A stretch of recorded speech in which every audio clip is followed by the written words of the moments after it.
Ministro, quais são os dois principais pontos, na sua visão, que seriam o suporte de uma reforma política? A única reforma política que interessa ao povo brasileiro é uma que ele garanta que o político, depois da eleição, continue obrigado a representá-lo e não a tomar o voto dele e ir para Brasília ou ir para as assembleias nas capitais, votar contra o povo, votar sem nem saber o que o povo está querendo. Então, o incremento da fidelização ou do controle que o cidadão que vota deve ter o direito de ter sobre o seu eleito. Esse é o primeiro rumo que nós devemos perseguir. O segundo é tentar melhorar essa relação mal resolvida e parteira das esculhambações, dos escândalos, das decepções mais graves do povo, que é essa relação entre dinheiro e política. Então, essas duas coisas é que são urgentes, graves, inadiáveis, que nós temos que achar uma fórmula de resolver. Detalhe essa relação entre dinheiro e política. O dinheiro é um dado da realidade humana, tanto mais depois que se dissiparam as ilusões de uma sociedade sem classes, de uma sociedade que não tivesse a lógica da acumulação capitalista. O dinheiro é uma expressão simbólica de que as classes existem, de que o poder econômico é um dado da realidade. Então nós brasileiros deveríamos evoluir para instituições que aceitassem esse dado da realidade e procurássemos não permitir que ele desequilibrasse a saúde da representação que deve ser entregue às maiorias, porque as minorias é que são as ricas. E, infelizmente, nós temos a ameaça plutocrata, que é como se chama o governo dos ricos, eternamente estressando a democracia, que é o governo do povo, das maiorias. Mas isso se pode alcançar por várias fórmulas, não existe uma só. Uma delas é o financiamento público de campanhas, com a proibição, de qualquer interferência do poder econômico privado no processo. Talvez essa não seja aquela que esteja mais ao alcance da sociedade brasileira. Na prática, talvez não aconteça efetivamente. Nós não podemos jamais raciocinar pelo crime. Não há nenhuma sociedade capaz de raciocinar pelo crime. Por isso que, sabiamente, a legislação penal não proíbe de matar. Talvez você se assuste com o que eu lhe diga. Ela não proíbe de roubar, não proíbe de matar. Por quê? Porque a acumulação da experiência humana na filosofia do direito, ela tem que prever uma norma que não seja transgredível. Então, o que ela faz? Ela atribui uma pena, uma punição, à hipótese de cometimento desta ou daquela prática. Então, a lei não diz, é proibido matar. A lei diz assim, matar alguém, pena, 6 a 20 anos. Não é? Subtrair coisa alheia móvel, para si ou para outro, é o furto. Então ela não diz, é proibido furtar. Ela prevê que se fizer aquilo, vai haver uma punição. Então assim nós devemos evoluir na legislação eleitoral.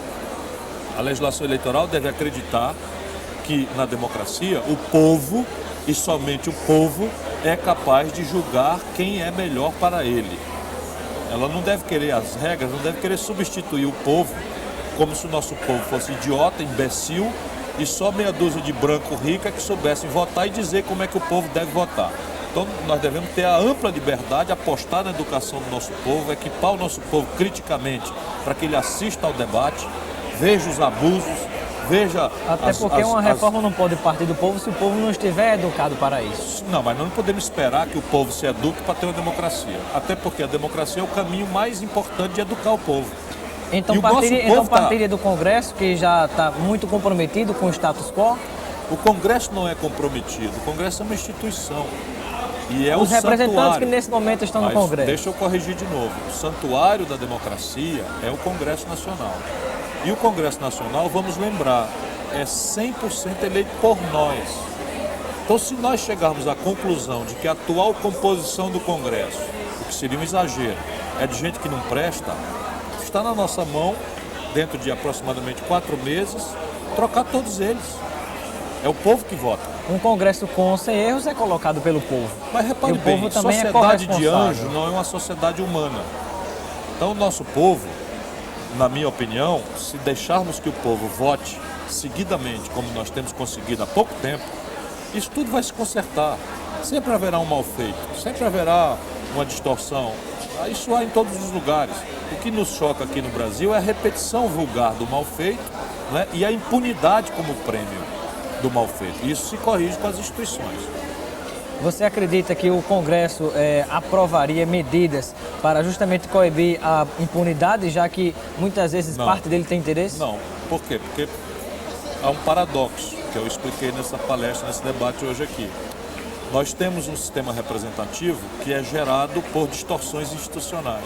A promiscuidade, inclusive, entre o poder entre executivo e legislativo. Não, e também o mercado privado. Entre dinheiro e política. Essa é a primeira grave distorção.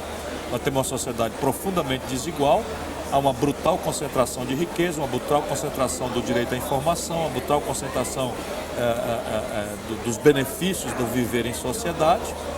As maiorias brasileiras vivem uma vida muito difícil, muito dura, e muitas vezes não acreditam na política como abstração e tentam extrair dela uma concretude qualquer que só lhes parece existir na véspera da eleição. Isso a gente pode ir consertando, mas não suponho que quem é beneficiado das distorções institucionais vá reformá-las. Porque seria como imaginar você mudar uma regra que lhe dê um privilégio. Não é provável. O que é provável é que nós possamos insistir, ver os malfeitos. Quando a gente votar bem, a gente recebe o prêmio de votar bem. Quando a gente votar mal, a gente leva na cabeça, paga o preço de votar mal. E isso é que é uma pedagogia, isso é que é educativo. O ministro também falou na palestra no Seminário de Marketing Política Eleitoral a respeito da necessidade de qualificar o vínculo entre o representante e o representado.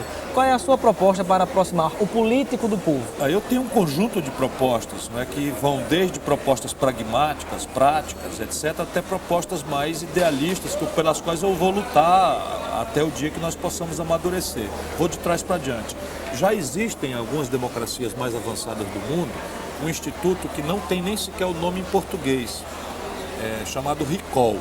A gente pode saber o que é o Recall, porque se usa esse nome também com o negócio de carro defeituoso, geladeira defeituosa, televisão defeituosa. A peça está com problema e a fábrica troca. A fábrica pega tudo de volta e é obrigada, sem nenhum ônus para o consumidor, a repor aquela televisão, aquele carro, aquela geladeira consertada. Isso já pode existir no processo eleitoral. Se a gente avançar para partidos mais doutrinários, partidos que registrem no processo eleitoral, no debate, uma plataforma política para ficar consignada aí na Justiça Eleitoral, no registro, no debate, amanhã poderia se dar o direito a um conjunto de eleitores, sob supervisão da Justiça Eleitoral, de abrir um processo para caçar um deputado, ou um senador, ou um presidente, não é? Que estivesse fazendo tudo diferente do que prometeu. Isso é um ideal que é muito improvável que a gente consiga agora, mas eu luto por isso. Mas há caminhos menores, caminhos mais estreitos, mais práticos, mais iminentes. Por exemplo, o sistema distrital misto muito fortalece essa tese, porque hoje ninguém duvida que é impossível eleger um prefeito de uma cidade que não tenha compromisso com a cidade, que não tenha história na cidade. Um deputado não, um deputado pode chegar com a mala preta num lugar que nunca pisou, subornar ali um ou dois cabos eleitorais, pegar os votos e ir embora e nunca mais voltar. Também, né? E nunca mais voltar, porque o sistema hoje permite isso. Se você criar um sistema distrital, o voto de deputado passa a ser um voto majoritário. E o político tem que ficar mais perto do povo. Tem que ser da origem, tem que ser comprometido com aquela base, tem que visitar depois da eleição. Né? Perfeito. Isso é mais prático. Finalizando nossa entrevista, ministro, até para cumprir o tempo que nós acordamos, primeiramente, por que escolheu o PSB? Eu tenho uma formação de social-democrata. Eu acho que a melhor fórmula que se descobriu na humanidade depois desse grande choque que foi a Guerra Fria é o melhor do socialismo com o melhor da democracia liberal. O melhor do socialismo é a luta pelo aperfeiçoamento institucional que crie condições para uma sociedade menos desigual. Isso presume uma economia política em que o Estado é desenhado de um jeito que interfere no domínio econômico para atenuar os desequilíbrios que o capitalismo selvagem impõe, que é poucos muito ricos e muitos muito pobres. Por outro lado, a democracia liberal, não é, garante o pluralismo, garante as liberdades todas, garante a propriedade privada dos fatores de produção. Então é o socialismo democrático que melhor propõe esse bom encontro entre o melhor do socialismo real com o melhor da democracia liberal. E eu luto por isso desde sempre. Ministro, e de 0 a 100%, quais as chances de Ciro Gomes do PSB ser o candidato a vice-presidente na chapa com Luiz Inácio Lula da Silva? Olha, eu acho que o presidente deve ser livre para escolher aquela brasileira ou aquele brasileiro que melhor o ajude a dar o salto de qualidade que um segundo mandato, se ele for candidato, deve buscar. O primeiro governo Lula foi um governo de avanços importantes, mas é um governo que deixa dívidas muito grandes, até porque o tamanho da esperança do povo brasileiro no Lula era quase místico, quase irreal, né? Muitas coisas foram feitas. O Brasil hoje é um país que não está mais subserviente ao Fundo Monetário. O Brasil hoje é um país que tem um salário mínimo que dobrou o valor real. O Brasil saiu de 14% de desemprego para 9,7%, mas 9,7% ainda é muito alto.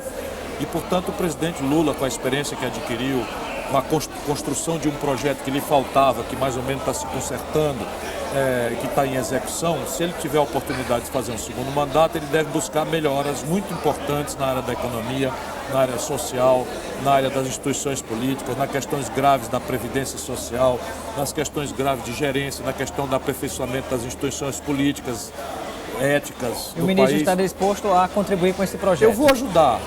Meu plano para essas eleições é incomodar os eleitores do Ceará e pedir a eles, mais uma vez, que sempre foram muito generosos comigo, um mandato de deputado federal. Vai pleitear isso, já é certo, não haverá modificação. Como deputado federal. Eu pretendo ser candidato a deputado federal. Ok, ministro Ciro Gomes, eu quero agradecer a sua participação no nosso programa Espaço Cidadão. Obrigado a você. Obrigado.